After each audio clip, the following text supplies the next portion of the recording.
Okay guys, so in today's video I'm going to show you how to lock Google Authenticator app. So once you open the photo, whether you're using your the app, sorry guys, whether you're using iPhone or Android, just go to this three line here, click on it. Once you click on it, it's going to bring the settings. Click on the settings and just click on enable privacy screen, and here you need to unlock it either with your fingerprint or with your code.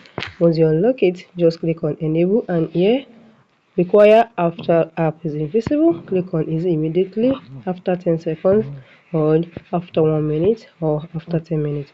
Once you put it immediately, you can see.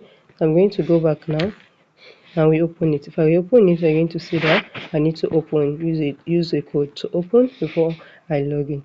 So that's what you need to do. Use a fingerprint. You can see, just use your fingerprint and you use it to open it. So guys, if you found this video helpful, smash the like button, drop a comment and subscribe.